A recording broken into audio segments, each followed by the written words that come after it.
So once you've made all your squares, and you're going to want to make 3, and as I said before, depending on the size of your mug, you might want to do 4 rows, or you might just want to do 3 rows. So I've got a bit of a smaller mug here, and 3 rows is just right.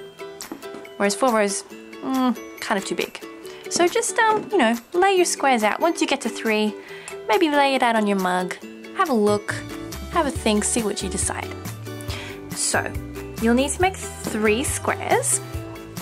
And once you've made your 3 squares, then you're ready to join them all together to make your mug hug.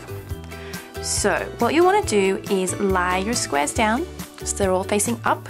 And how you know if they're facing up is if you look at the side, the very last row. If it's facing up, you've got this nice plait kind of happening. Plait kind of V shapes. The back is the side without the V's, the front is the side with the V's. So place them next to each other with the V's facing up, as you can see. And then you're going to grab your darning needle. And what you can do is you just grab the tail that you cut. So on your very final row, it is a good idea to cut your tail just a bit longer, because then you can use that to darn your squares together. So just thread up your needle, and then it's simply a matter of going under one V and then under the corresponding V on the other square. And you're just going to whip stitch. So all that means is, I'll just get it a bit closer to the camera so you can see a bit better.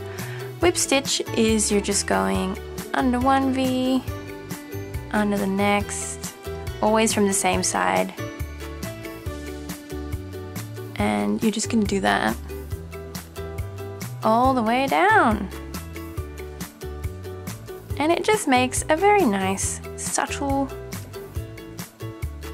tidy, neat join. Once you've whip stitched all the way down the join, then just finish off like you would if you were sewing. So take your needle on your final stitch, just pass it through, make a loop, pass your needle through that loop. So before you pull the thread through all the way, leave a loop, pass the needle through that loop twice, pull it tight, and that makes a nice neat little knot. And then before you trim, if you just take your needle back through a few of the stitches you've done, and so then the tail is nice and secure through those stitches, maybe work it back on itself once, and then you can trim it and it's not in danger of coming undone. So